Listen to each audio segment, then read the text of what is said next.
minutes, and we're going to start out in a few minutes. Just going to get some basics done here.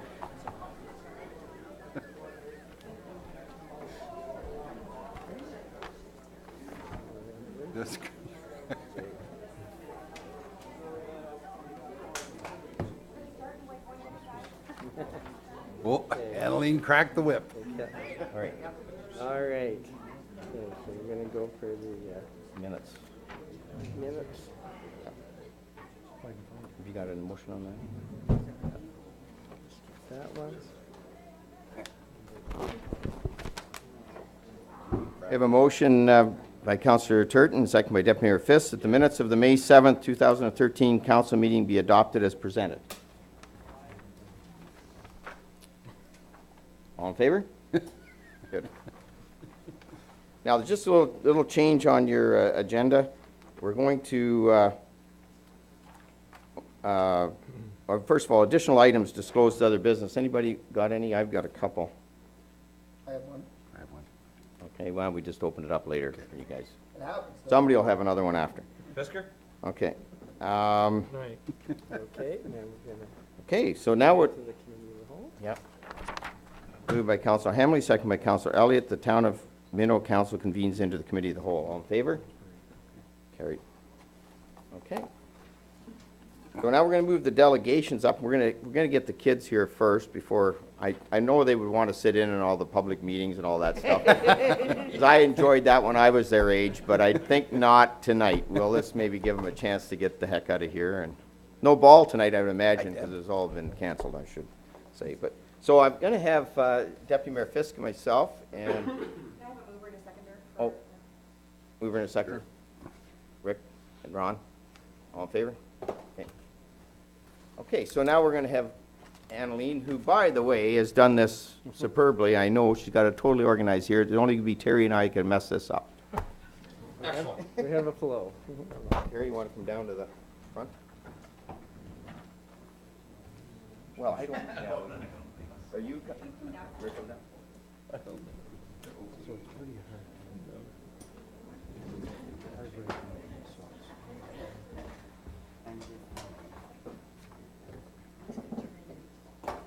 Yeah, right. Okay, so where's my little list here? Have you got the list here? Are we moving out of the way? Is that what you're doing?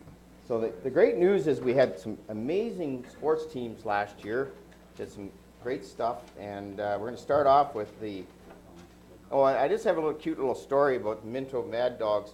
I got a picture on the email the other day of my new grandson in California, and he's got a little bad dog thing. He's only like 4 weeks old, so he's ready. He's going to come up when he moves up back home, hopefully someday. He's down in Pasadena. Well, the Americans can't play hockey, so Well, I gotta. got to bring him back up here. Well, his dad's already found a hockey team down there, or whatever. They're gonna have a hockey down there anyway. So, winner of the regional silver stick and the international silver stick this year again, I think, is the hockey midget rep team. So we're gonna start by calling out the players, and Terry's gonna hand them out. This should be in order, Terry. Cole Wardlaw. Stand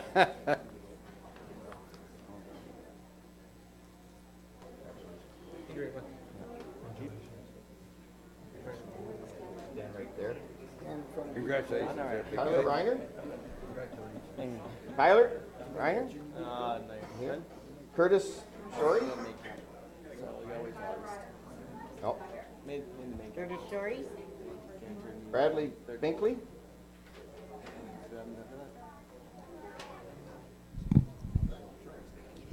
Oh, that's good. Yeah. Right. Congratulations again. You notice all these players are taller than I am. I don't know. Daryl Hoover?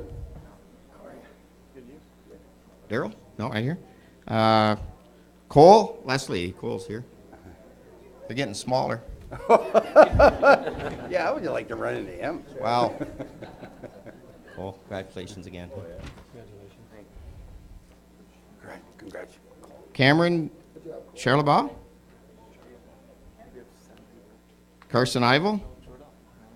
There's Carson.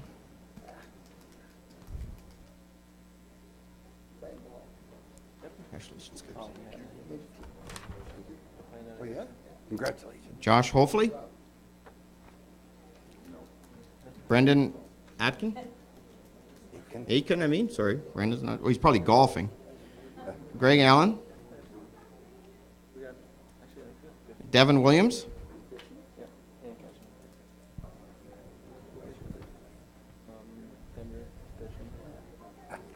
There's no short guys in your team. Yeah. Holy, I know. that's a big team. Congratulations. Todd Reiner? Lee Mercy? Lee? Josh Underwood? Jesse Paget? And Tristan Small. There's Tristan. And the coaches, Lee McMullen, Bruce Aiken, Laura Chablais, Mark Leslie, and Al Wardlaw. Oh, yeah, you guys can do it next year. Charles Ball. That's right, that's right. Congratulations, guys. Great year again. Is he out golfing? Yeah, working. Oh, he's working, yeah, good. I saw him hitting them the other day. How you doing? Congratulations. Yeah, one of you guys want to make a little speech? Mark, go ahead, Mark. I got nothing. Come on, yeah, He's come the on. red, no, he may as well. All right, now, come on. It's your opportunity to shine. I wasn't there. What am I supposed to say? Just say how your year went. I think everybody know how our year went. Why are we here? Oh, International Silver Stick. That tournament was something we didn't think we could actually win with the people we had suspended. But then we won. So it worked out really good. In overtime, Brad Bankley scored a nice goal in overtime. We beat Wingham, and that's always a good feat for Minto, beating up on Wingham. So here we're here. Thank you. Way to go, guys. Congratulations. Go over this way, get a picture.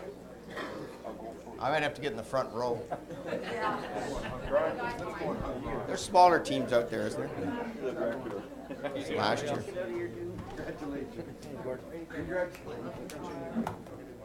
Are we going to get this up? All right, thanks.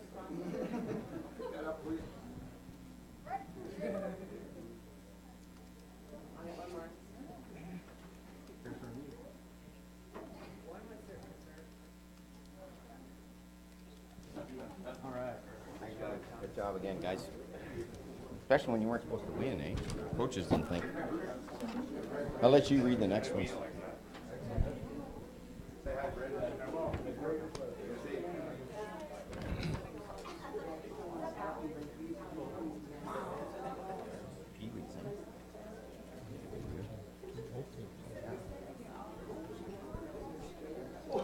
The next group we're going to recognize tonight are the Minto Mad Dog Minor Hockey Pee Wee Rep Team. They won the WA Championship, All Ontario Championship, and the Regional Silver Stick.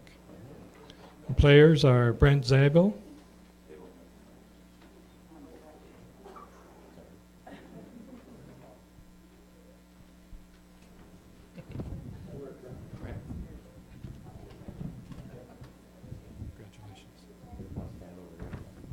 Greg Young, They're almost as tall as I am. I must have not ate long right now.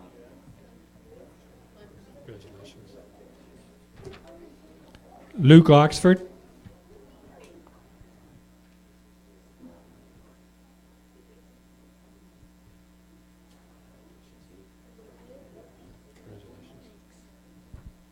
Trevor Scott,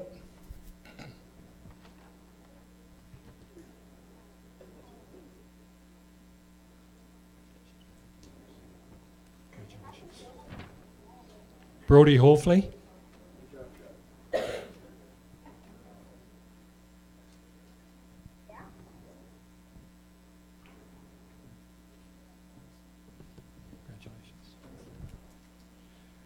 Tanner Lowe's,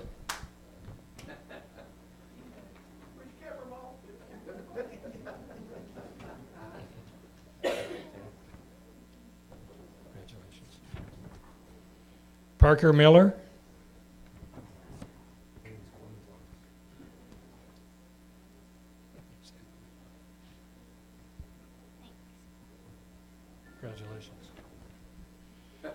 Ben Lawrence. Nice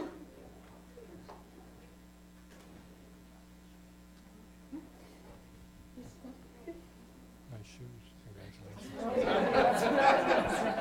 Yeah, wow. Drew Bell.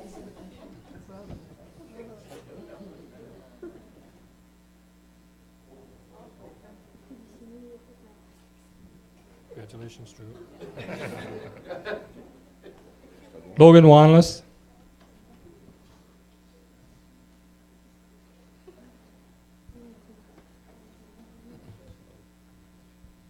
Congratulations. Cody Cam.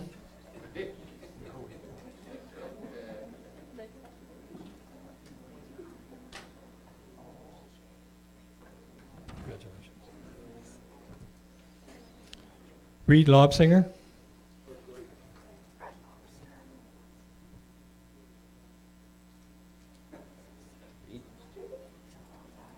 Congratulations. Tyson Koopman.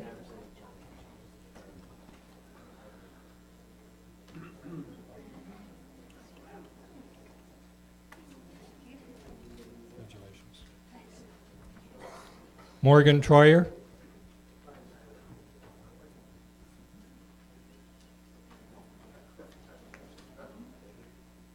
Congratulations. And coaches Brian Zabel, Shane Wanless, Steve Miller, Blair Cam, and Steve Lobsinger.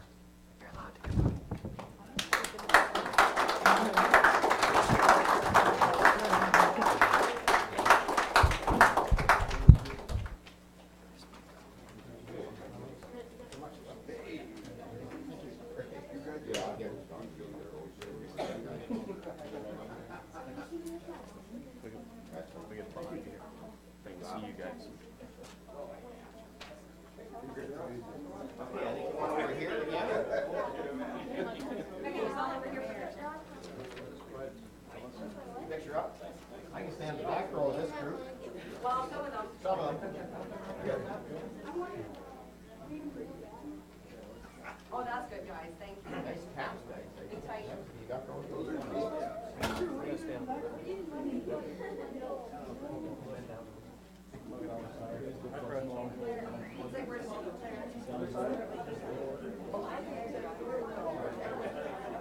there we go. Ready? Ready? Is it first?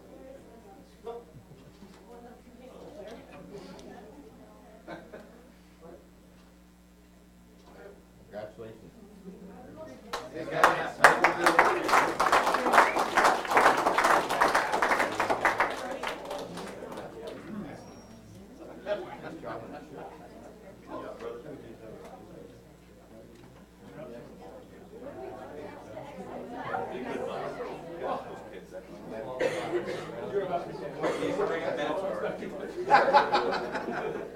I guess they're not paying it.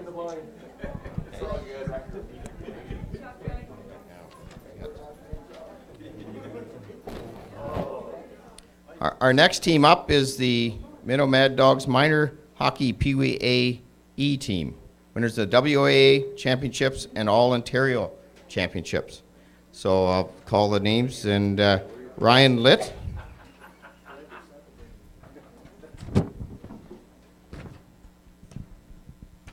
Right here, Ryan. Yeah, it's always tough being the first, right? Because you don't know where to go. Everybody else sit there, oh, Ryan knows where to go now. Okay. And Ryan Hamlick? Hamilton? I said that wrong. I'm going to be in trouble. So, well, McKay, is it? Okay. I'm sorry, Ryan. Congratulations. Logan Miller? Drew Richardson? Drew. Good stuff. There he is. Very good. Congratulations, eh? That's great. Owen Day? Alex Mock?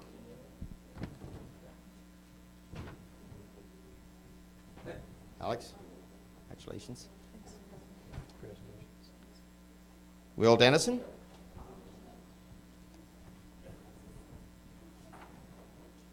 Well, congratulations. Josh Gray? Lose your hat. Josh, congratulations.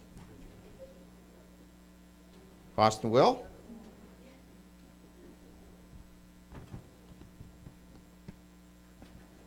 Boston, congratulations. Noah Aiken?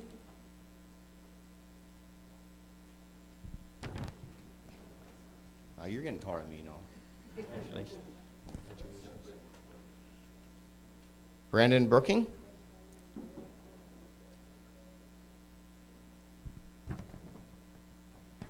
Congratulations, Brandon.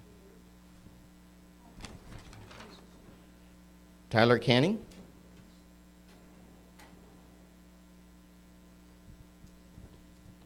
Tyler, congratulations.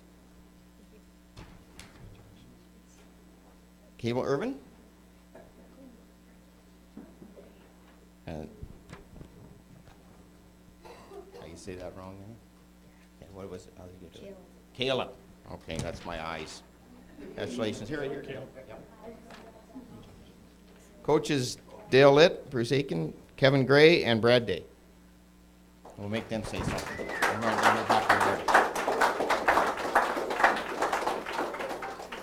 Good job, guys. Double duty. Yeah. Didn't spend any time with them.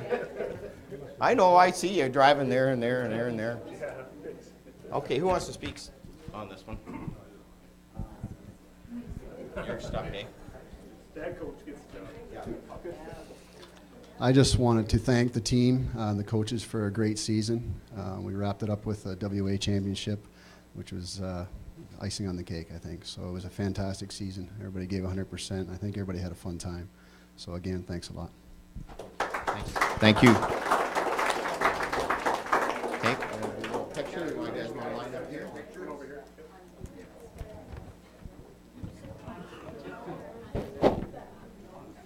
Kids in the back. Yeah, big kids in the back. There we go. We're good. Get these tall guys. Yeah.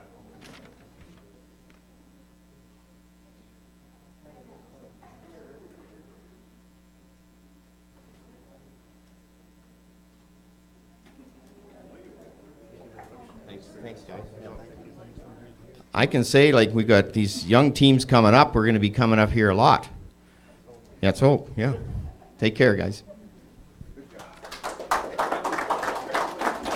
want to do this one? Yeah. And finally, we have the Norwell District Secondary School Girls Curling Team, winner of the All-Ontario Federation of School Athletic Associations Curling Bonspiel. And players Paige Doig. Uh-oh. Is that a curling injury? It's a rough game, curling, Paige. I know. I play it all the time. Oh, poor Paige. Jacinda Sheik. You'll be ready for next season, though. Maybe. Congratulations. Nicole Ross. She's not here. Lindsay Brown.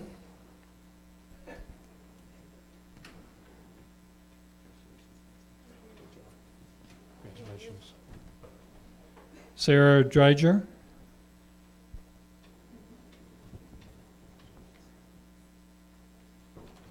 Congratulations.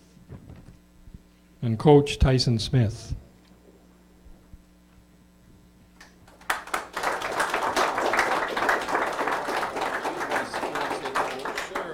Congratulations. Your friends now? Hard to notice, eh?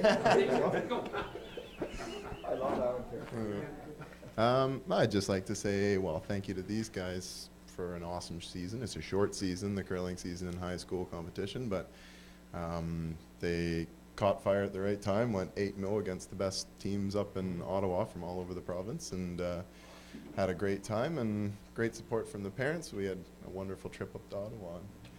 So thank you very much, guys. All right. If we just get you to come up here, we'll take a picture. What did you do to your knee? Well, you don't want to give your knees like me. Ready.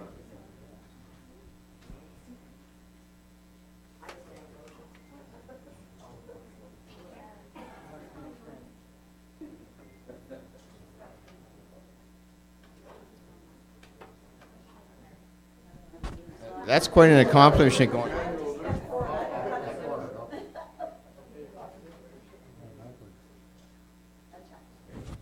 Great job.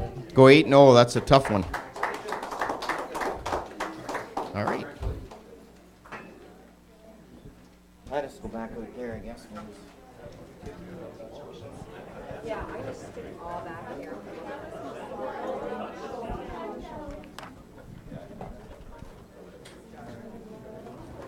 Jerry, Jerry, Jerry, Jerry.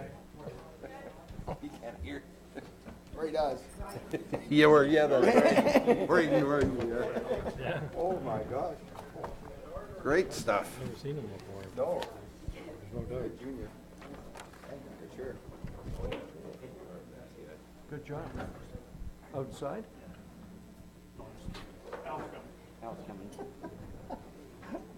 Right, you're not just kidding. Hurt the council. Thanks. All right. Oh, yeah, very good. Public meeting, Is that mine? Yours? it's mine, but you need it, go ahead. I got an extra. No, I brought two. Oh, no, I brought two. Yeah, this is going to test my patience. Okay, we'll let everybody get organized and we're. I want you to kick me in the shins if I start coming up to the counter. Our next item on the agenda is a public meeting. And the public meeting is to consider amendment to the Town of Minto zoning bylaw number 0186. I'll act as the chair of the public meeting. I will call the meeting to order and request any members of the public present to please sign the attendance record and state the following. If a person or public body does not make oral submissions at a public meeting or make written submissions to the Town of Minto before the bylaw is passed, the person or public body is not entitled to appeal the decision of the Town of Minto to the Ontario Municipal Board, and the person or public body may not be added as a party to the hearing of the appeal before the board unless, in the opinion of the board, there are reasonable grounds to do so. I'll turn it over to Deputy Clerk Duff to advise the purpose and effect of the public meeting and when the notices were sent. Lord? Thank you, Your Worship. The property subject to the proposed amendment is described as part of Lot 9, Lot 10, Concession 2, with a municipal address of 8839 Green Lane. The property is approximately 60.4 hectares or 149.2 acres in size and is occupied by a dwelling and sheds. The purpose and effect of the proposed amendment is to rezone the subject lands to restrict any future development on the agricultural portion of the property and to address the oversized shed on the residential portion of the subject lands. This rezoning is a condition of severance application B-15212 that was granted provisional approval by the Wellington County Land Division in February 2013. The consent will sever the existing farm dwelling and the accessory building, 0.408 hectares or 1 acre, from the remainder of the agricultural parcel, which will be 60 hectares, 148.2 acres. Notices were mailed to the property owners within 400 feet or 120 meters of the subject property, as well as the applicable agencies, and posted on the subject property on the 30th day of April 2013. The following comments were received. From the Town of Minto staff, the building and the road foreman had no objections. County of Wellington Senior Planner Linda Redmond, and she is here. And will we call on Yeah, call Linda up if you would. Okay. Linda, thanks. Good evening, Linda.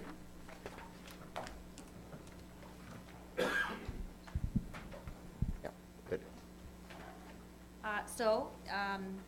This is your standard surplus farm dwelling severance application. The Land Division Committee granted approval, so there's conditions. One of them is that the farm parcel be rezoned to restrict any residential uses. And in this case, on the retained or on the residential portion of the severance, there was a detached structure, an accessory structure, that once it becomes a residential lot, it would exceed the maximum allowable lot coverage size. So the allowable size is 1,000 square feet, and I think the building is 1,288 square feet. So they're over by Just over. 388 square feet. So the zoning bylaw, the draft bylaw is two parts, one to restrict and one to allow the larger size structure. You want to ask it now, or you want to wait? I can ask, it's actually a question for Sure. Linda. Just for my own interest, I know what the rules are in respect to the residential, or residence being built on the 60 hectare, whatever the size it was. What would be the process if times changed to get that rescinded so that somebody may build a residence? They would have to apply for a rezoning to lift the restriction.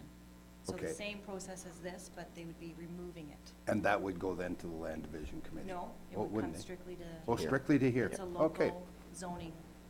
very good, thank you.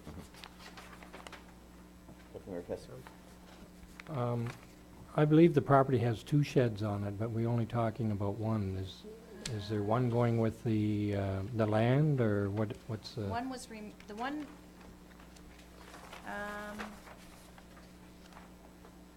give me a second.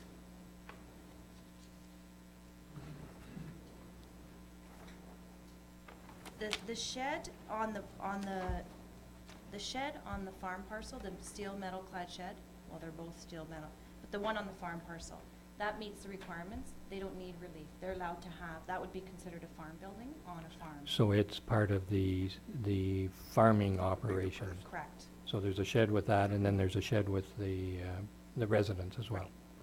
Okay, thank you. I do have a copy of the circular. Yep. Yep. Okay. Any other questions? Okay, thanks, Linda. There might be some more for you in a minute. I don't know. I'll call an applicant or an agent to provide comments regarding the proposed amendment. Does somebody want to speak to it? Oh, okay. I'll call, and anyone wishes to comment in opposition to the proposed amendment? No? And I've given the council opportunity to ask questions already, so you got any more questions? Okay. Thanks, Linda. I'll state that if you wish to be notified of a decision of council of the Town of Minto in respect to the proposed zoning bylaw amendment application, you must make a written request to the clerk of the Town of Minto at 5941 Highway 89, Harrison, NOG 10, or email at bwhite@townofminto.on.ca. If there's no further comments, I'll adjourn the public meeting. Thank you.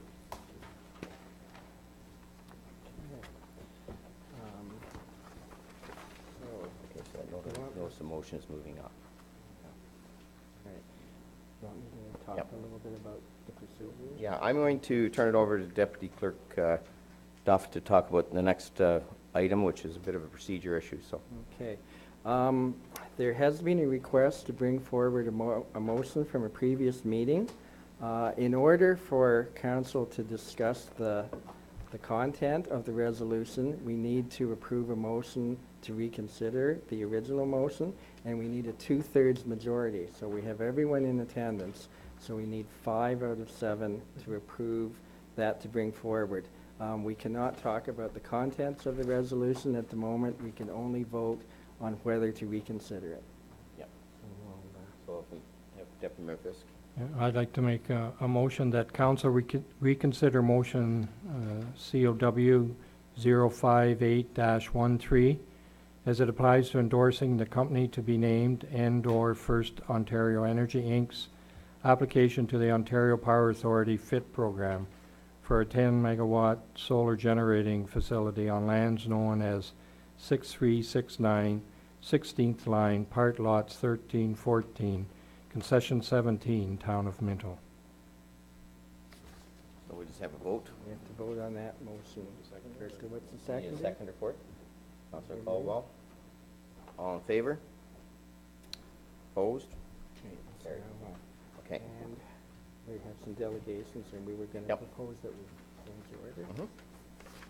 Yeah, we're going to propose, you want to talk about that? or- Just a friendly amendment. Friendly amendment, we're going to just change the order. We have 3 delegations that want to talk to this issue, and 2 are talking on one side of it a little bit, and the other one is on the other side. So I think we'll move the person, Ralph, you'll go to the end. That way you'll hear both delegations. Is that fair? So that's how we're going to do it. The order was a little different in the A motion? book. We need a motion for We that. need a mover and a seconder. Councillor Elliott, Councillor Hemley, all in favor?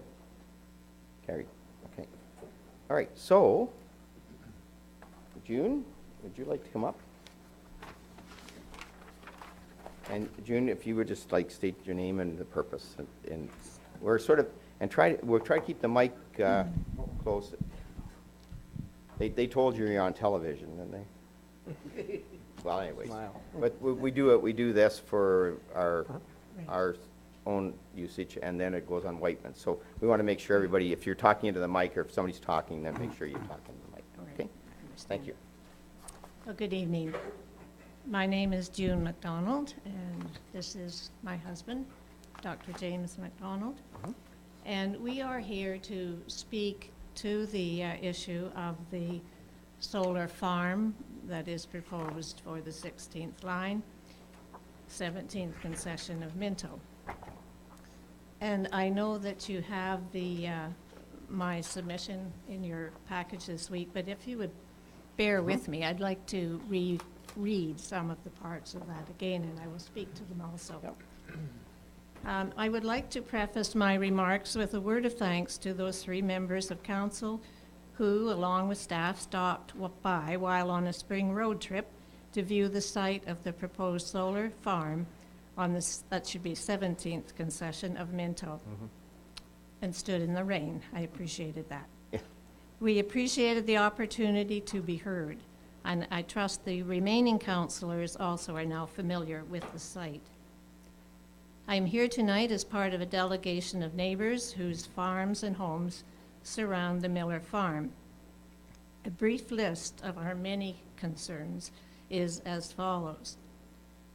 Firstly, the unseemly haste with which the decision to approve the provided resolution of support for the project was taken without council actually seeing the site or seeking any input from the immediate neighbors regarding their concerns at having a large industrial installation in the middle of an active farming community.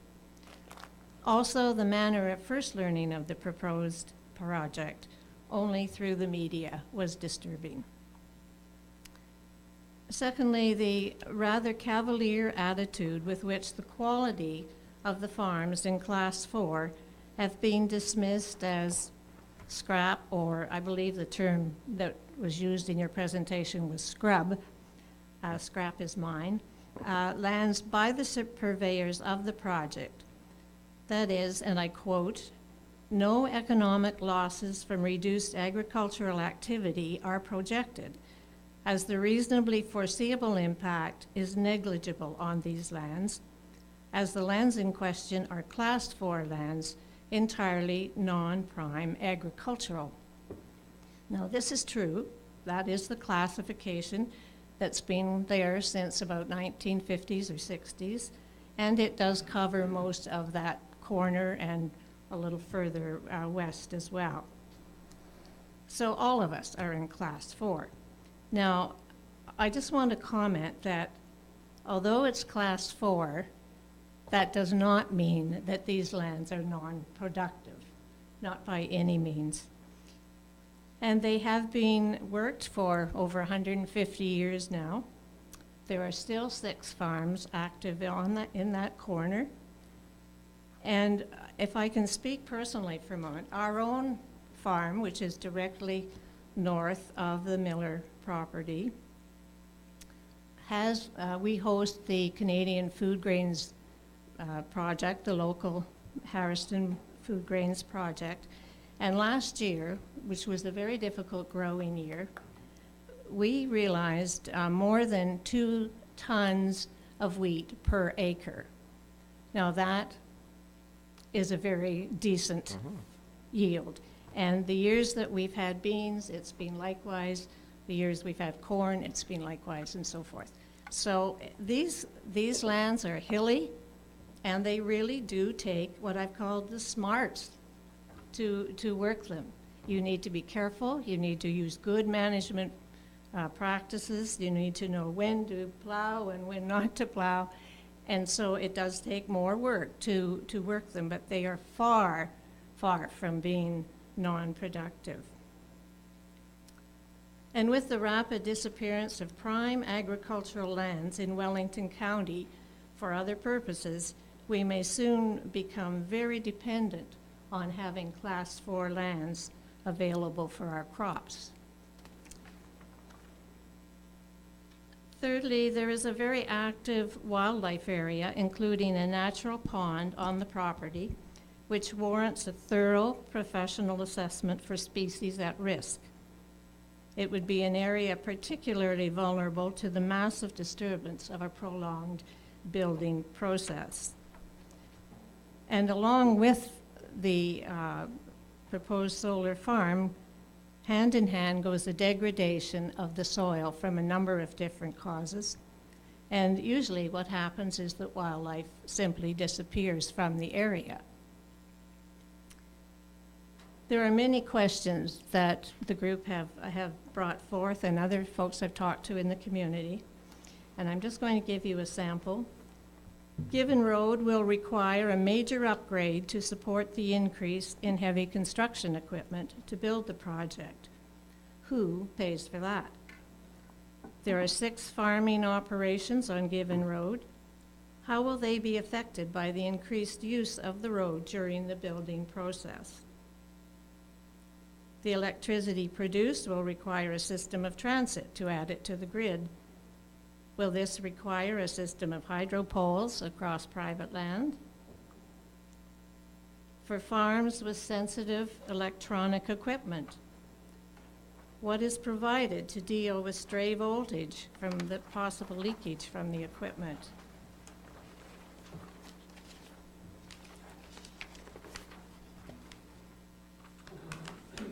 The town of Minto is to be commended for its proactive stand on solar power as an alternative source of energy. What then would be the net benefit of this proposed $40 million project to the residents of the town of Minto? In conclusion, on behalf of the delegation of neighbors, I would ask the members of council to withdraw the resolution of support to First Ontario Energy Inc. and Bonneville Construction Company for this proposed solar farm on the 16th line of Minto. And I would also request that an open public information meeting be called to provide an opportunity for the residents of Minto to hear both sides of the issues concerning these mega projects such as the above. These are very different than panels on a roof. It's a whole different system, and there are tremendous problems that can arise, and I think you need to be familiar with those. So I would ask council personally to be proactive once again and to call a public meeting where we can have good representation from both sides and hear the issue and discuss it and ask our questions. Thank you very much. Thanks, June. We'll ask questions. If the council has any questions for June? It's more of a comment. The council didn't support the project. We supported the process to Yes. start the project. So there is a difference there. Yes, I do realize that. So I think that's important that everybody understands that.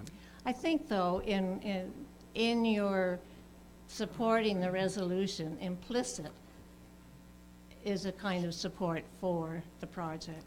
There's no doubt there's some issues there. Councillor Elliott? I would probably be more beneficial if we hear all 3 presentations and then maybe ask questions at the end. Well, I think just, but when June's here, if, Difficult to ask questions, no, and you may want to ask questions later on everybody. just a thought that would help. Yep. I just basically, June, want to say well presented and some thoughtful comments here. And as we go through tonight, some of those may get answered, they may not get answered, but certainly, as we did when we were out there at the site, we did have some discussion, and I think you brought your points across well, and we'll go from here. Thank you. So if you want to step back, thank you very much. And we have Charles Weber? Charles Weber. There, here's Charles. Oh, of course, Charles. I wondered why you were sitting there. Yeah, I should have recognized what you were going to be here. Charles is from the Wellington Federation of Agriculture. Charles, if you want to make your presentation. Okay, as I introduced, Charles Weber. I don't know if everybody knows who I am, but I am a farmer here in Minto. Yep. I farm on the 18th concession. If you don't know where that is, that's the Minto-Normanby town line. Yep. As well, I'm a director. I've been a director quite a while with the Wellington Federation of Agriculture. And I've been fairly active in the land use committee with that organization. With me tonight, I have our president of our organization, Gord Flelling, as well. The Wellington Federation of Agriculture has concerns about the proposed solar farm near Drew. The WFA supports the position of the Ontario Federation of Agriculture. The OFA advised the Ontario government that large-scale solar projects should not be allowed on productive farmland. Currently, the Ontario government has taken the OFA advice, and solar projects are not allowed on Class 1, 2, and 3 farmland. While Class 1, 2, and 3 lands are the most suited to farming, that does not mean that other classes of farmland are of no value. In fact, the site proposed has been actively cultivated and likely has crop yields close to the average for Wellington County. This is not scrubland. This is land that adds to the food producing capacity of the town of Minto. And I just want to add on there, as June was speaking about, if we look back at the history of this property, and it has been farmed, and I actually went into the Minto Memories book and looked at it, and it was farmed by a same family for over 100 years. Wow. And they raised their families and from the production of that farm. And today, that farm is still producing food using that new technology and the new research that we have, using new genetics, and is putting up a yield that is as close to Class 1 land. And if, for those that have been out and looked at this property, and I drive by it every day going to work, if you notice, whoever it is that's cropping this farm, and I'm not sure who it is, they have actually used cropping practices where there's grass waterways, and they're actually protecting the soil by the way the topography of that farm. And that's where June's talking about how it manages this farm. And these farms at this end of the county do have certain ways of being managed, and this property is being well managed. The best and most efficient way to capture solar energy is through photosynthesis and the production of food crops. The world's population is growing rapidly, and the demand for food will become critical.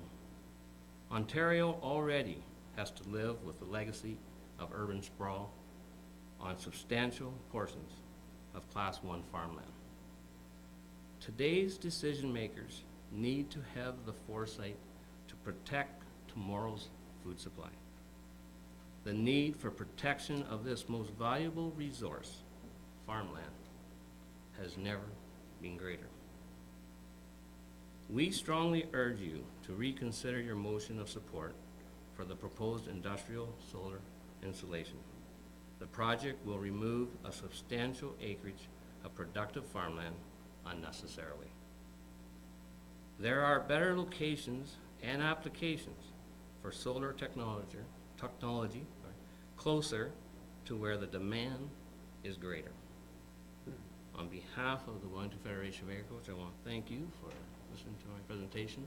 I'd welcome any questions. Sure. And if you guys need any research or any type of information, we'd be more than available to assist. Thank you. Questions?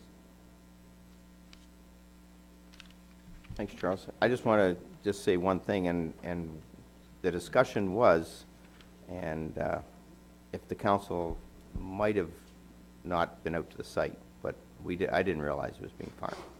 And we have been out to site now. And so I appreciate your comments on farmland. Thank you. Okay. Ralph? Was it Robert? Oh, sorry. I had it wrong then. I didn't look at my notes. Sorry, Robert.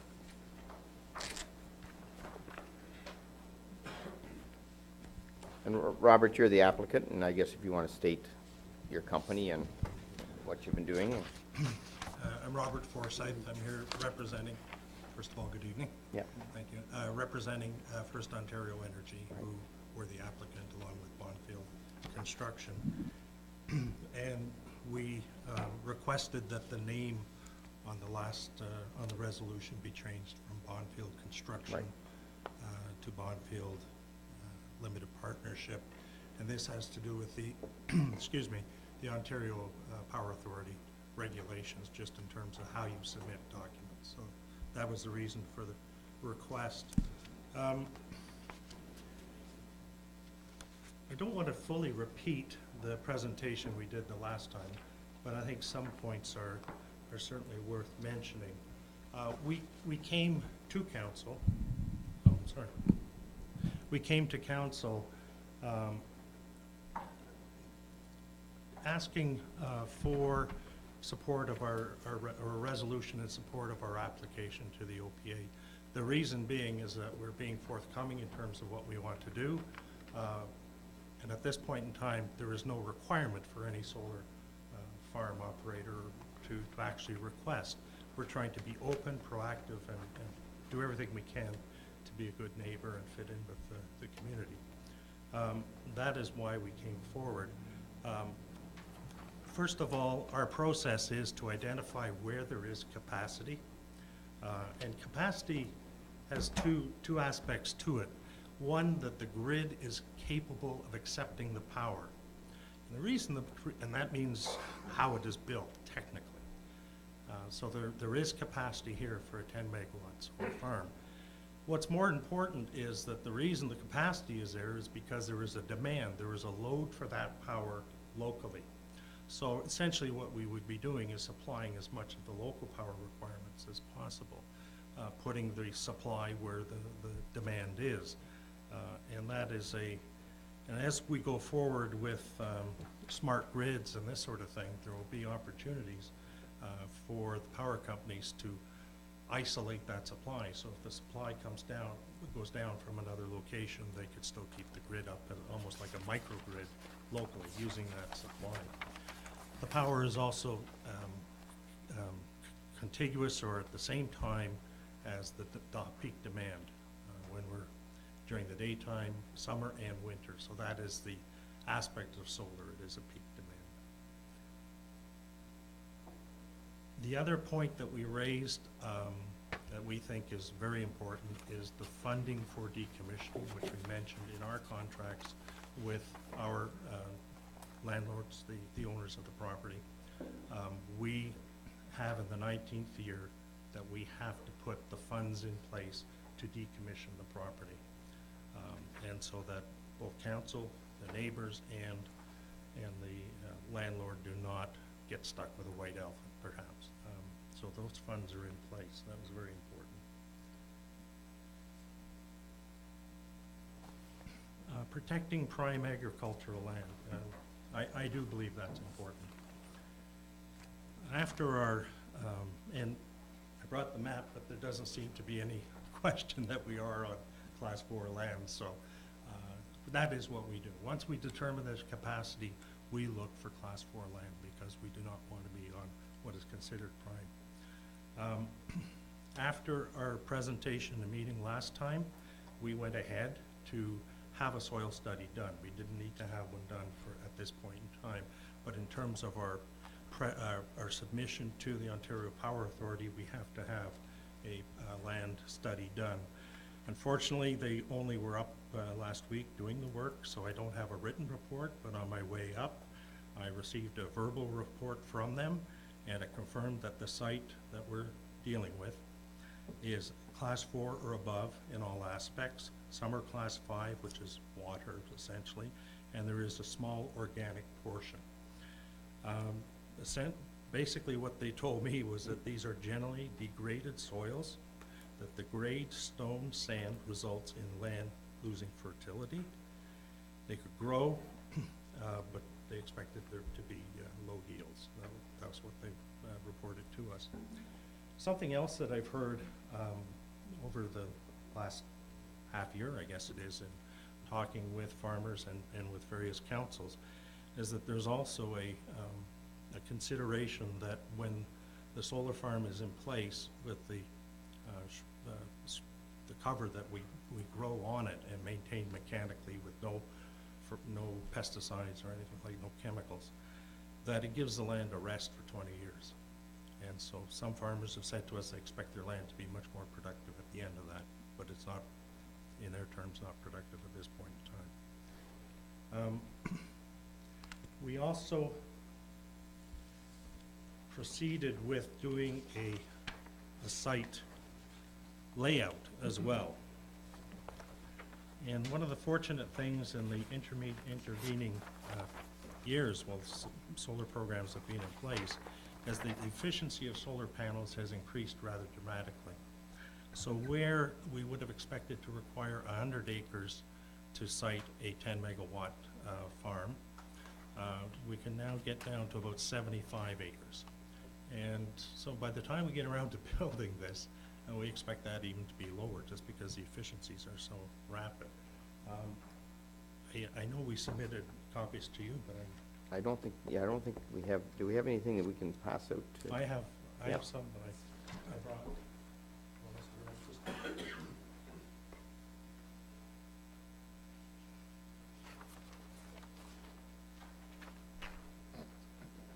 Yeah, the press will have a copy on their, in there.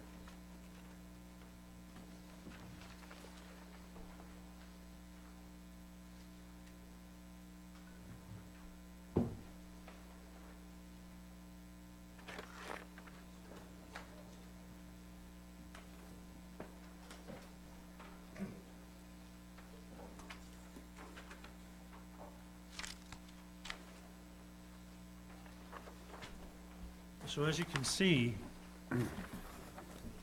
the land required is as small as we can make it. We totally avoid the wetlands and pond that exists, and fortunately we will not have to be anywhere really close to it, need to be at all.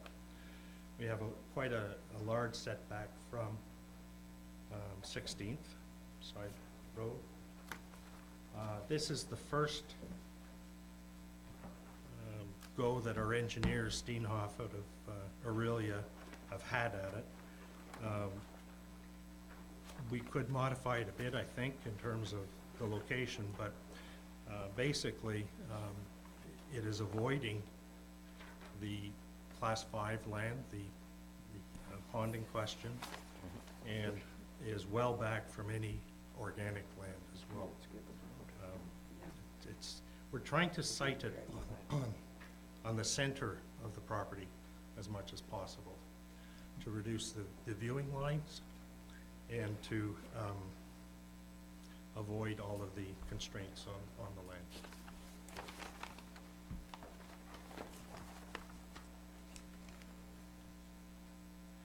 land. Talking about the power transit, there's no requirement to go over anyone else's property. Essentially, we just feed into the distribution system as it exists through the community.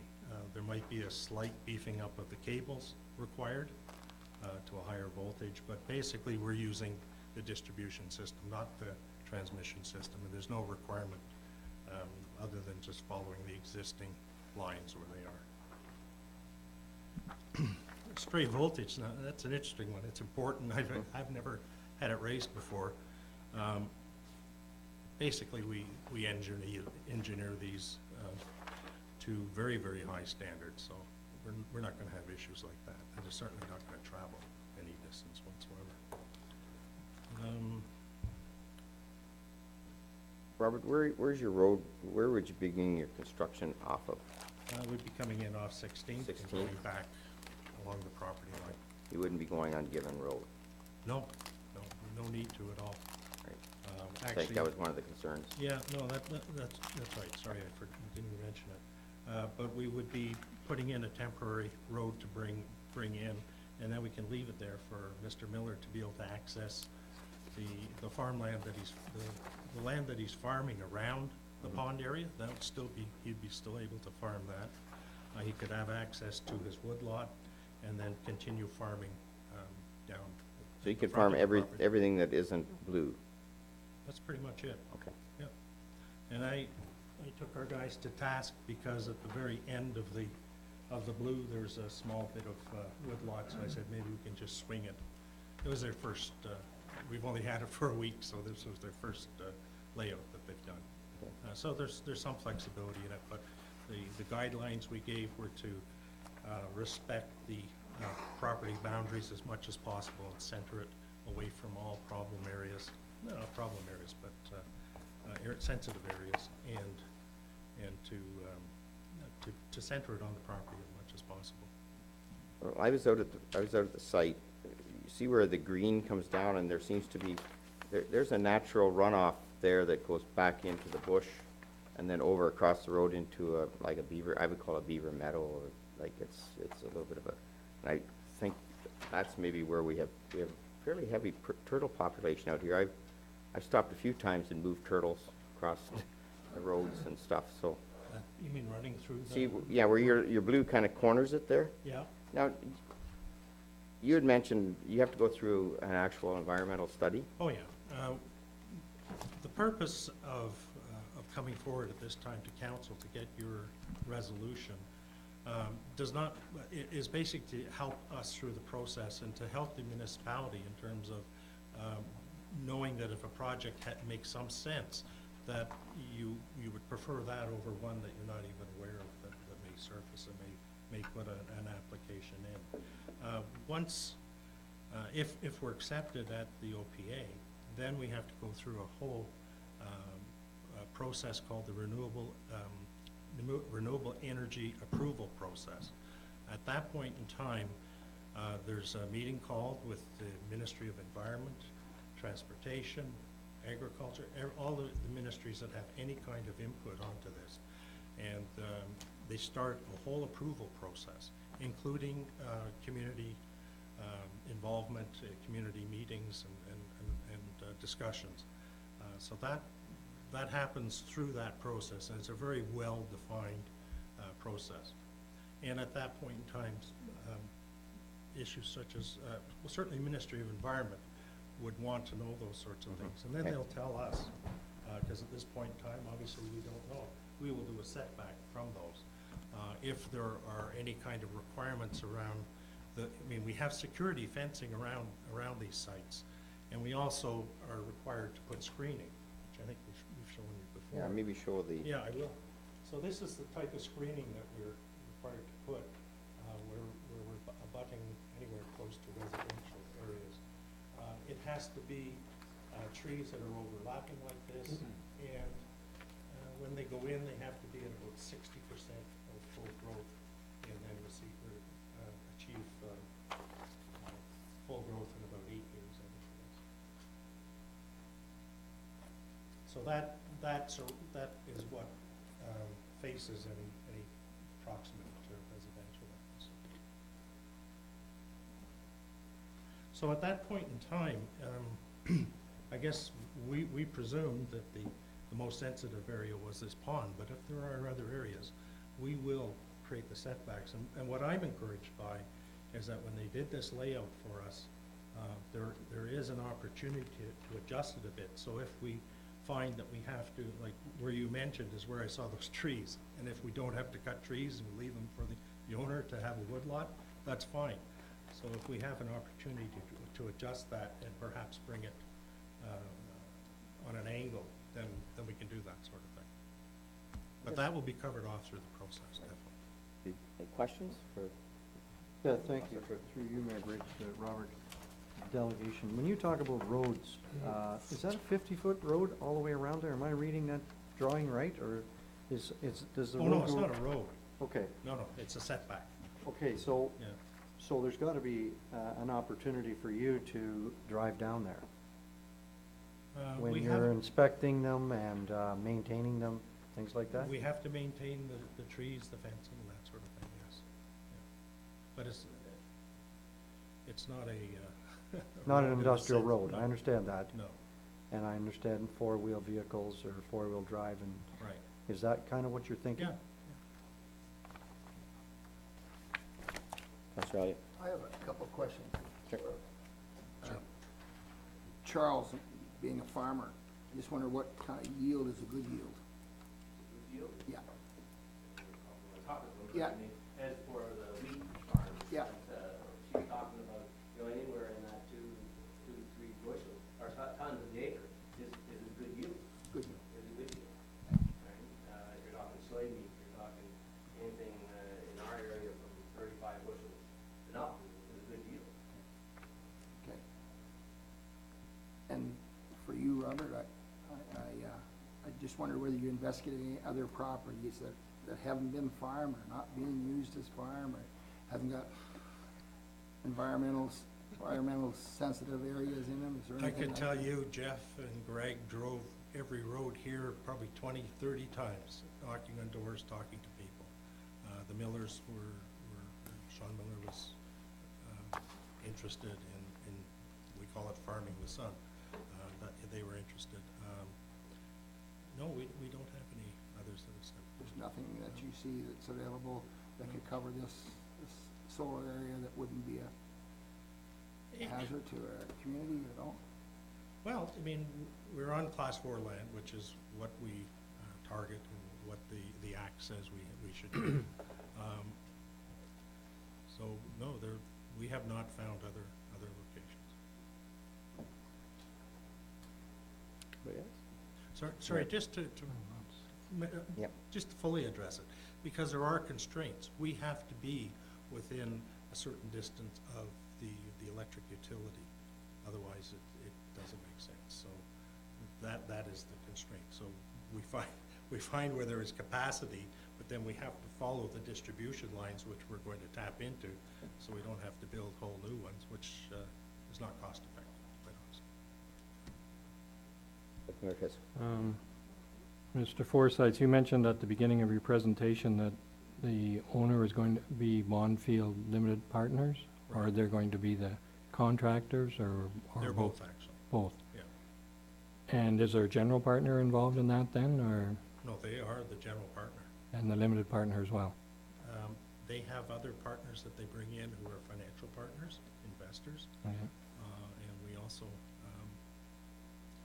have an Aboriginal party as well, that's an investor. So. And the information that we received in our council package, I'm assuming that you had some input into that? Yes. Okay. I have a number of questions, if you don't mind. You make mention on the first page that if no resolution is awarded to any developer, then it's wide open as to where you will win a contract in the municipality, thus eliminating any control for the municipality. We really don't have any control anyway. I'm not sure about that. Well, we don't. I mean, if you look at the process here, after, if and when we decide to approve the process, after that, it's out of our hands. And if we don't approve the process, it's out of our hands. So really, it's out of our hands. The only thing we're doing is allowing you to collect 2 points towards the project by supporting it. And as far as I'm concerned, if the project is that worthwhile, it should do it on its own merits without our support. And I'll accept that. May I just respond? Sure. Yeah. I take your point, and I would only add that there may be other solar farms being contemplated that you might not be aware of, and they might be operating under different parameters that we do in terms of making sure funds are available for decommissioning, in terms of doing our best to be as friendly as we can with the with the neighbors of the project. Well, really, the support of the municipality is just a carrot that the provincial government has provided so that they think we're going to be satisfied that we have some say in the process, because municipalities have no say in the wind turbine situation. So they decided to do this, that make it think that we're in the process, and we're not in the process, as far as I'm concerned. That's my opinion.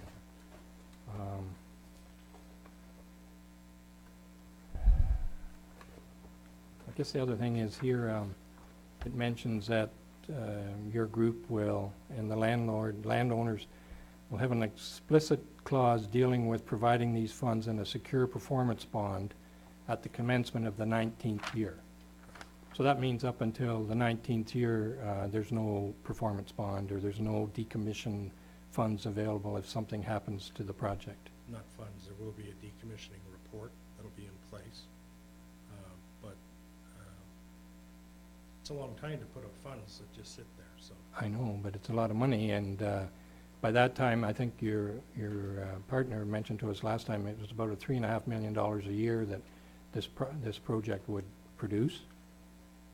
So you're going to have by far the majority of your funds, and really what's stopped you from walking away from the project in the 18th year and somebody else is left holding the bag? It's not going to happen. That's okay. No, no. 20 years, neither you or I may not be here. If you saw the handcuffs that the financial institutions put on us to proceed with the financing, they're not going to allow that to happen. They will step in and do it themselves, Okay. rather be liable. That's good. There's a mention here too, this is about on the second page, it's regarding your screening or whatever. Talks about the project owner must visually screen the solar project from bordering properties zoned to permit residential as a primary use. None of that property out there is zoned residential as a primary use. So you really don't have to do that if you decide that you don't want to. We'd be prepared to. I mean, I've driven it a few times to look at sight lines, and there may be a few places where it would be, I mean, the distance is quite a bit from any residence. If there was, through the RIA process, or even council said, we would like to see screening placed in a certain area, we'd certainly be open to that, absolutely. And also if there was screening on the fencing that we have in terms of not allowing wildlife through or whatever, we're certainly prepared to do that. And in the Renewable Energy Development Guide, Yep. there's a clause on page 7 that says you will maintain an active presence in the community. I'm wondering how you plan on doing that, or what are your plans with respect to that? Well, there are needs for cleaning panels, for doing some of the caretaking on the maintenance on the screening, those sorts of things, plowing roads, that sort of thing. So it makes sense to contract that locally, absolutely. And finally, I guess, Mr. Allen that was here at the previous meeting, you mentioned that you're willing to train our emergency personnel. Absolutely. And he also mentioned that there were a number of other projects in the general area, and the plan was to train them all at once. That would be ideal if we could. So what stage are these other projects at currently? They're all at the approval stage. We've received approval from a number of municipalities around here. But none of them have been approved by OPA, or you haven't got to that stage yet? We're waiting. When Mrs. McDonald talked about the haste, we've been waiting for 2 years to proceed with the OPA on our projects, on many of our projects. Who knows, but everyone says that soon they will be opening the window to accept new projects. So everyone in the business is waiting. Okay, thank you. Any other questions? I think at this point in time, I think we've had some good input. Mention where we are? Yeah. So procedurally, where we are is we're as if we were considering this motion for the first time. Right. So council has a couple of options. They can approve the motion to endorse your proposal, defeat it, or defer it and consider more information at a later date. Right. Any thoughts? My thought is that we've got more information here. In my own mind, I've got some other questions that I want to bring up. And Robert, when you were talking about the Green Energy Act, basically is what you fall under. I know with the wind power and a few things, there's been a lot of discussion. I've been involved through the county level. But some of the municipalities, in the end of the day, did get some concessions and got some things. From the sound of it, you're willing to sit down and talk about some of this stuff. My feeling is maybe we go and get the staff to do a report and then bring it back with a little bit more information. That would be a thought I would have on it. I mean, because we got some good feedback from the Washington County farmers, and I kind of want to look at that whole thing about, you know, crop yields and all the other stuff, because there's some of that, there's environmental things, and there's other things that June brought up. That's my feeling. I don't know if anybody else has a concern on that.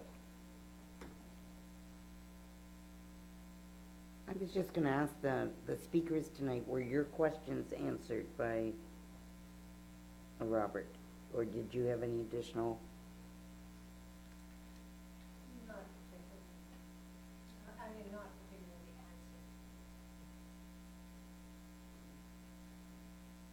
answered. I think that's maybe where we can, if we have a report, and we can bring it to council again, and deal with it in that sense. I don't want to rush to it, because there's a lot of information here I got since I've been reading this.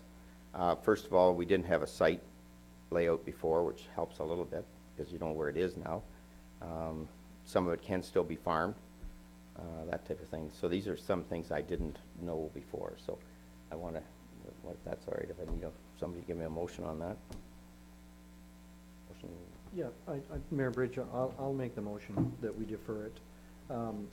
Through you, Mayor Bridge, I mean, I was out yesterday and drove all around it, second or third time, talked to some of the neighbors, talked to the McDonald's, and I think the haste that Mrs. McDonald was talking about was us, the council of the day, maybe pushing ahead too quickly and giving you guys the opportunity for those 2 points. And I really think that the information that I learned in the last couple of weeks, you know, I'm on the fence. In fact, I'm leaning. I think that I'm a real big solar supporter and alternative energy. But I mean, Ducks Unlimited on that piece of property there, are they part of it? That's one of the questions that I have. And I'll make the motion that we defer it and look at it again. Seconder.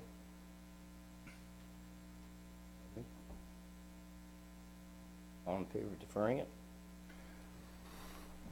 Can't do. Or? Move to defer? Deferred. Against, I should say. Okay, Derek? Okay. All right, so we're going to defer the decision, and we'll bring it, report back from staff. I think there's enough information here that we should. If you need more information. And I'll be talking to all the parties with opportunities for more information. Staff will, if that's all right. I think you mentioned that in yours, Charles, and I think, June, you have no problem with that if staff gets talking to you. Okay?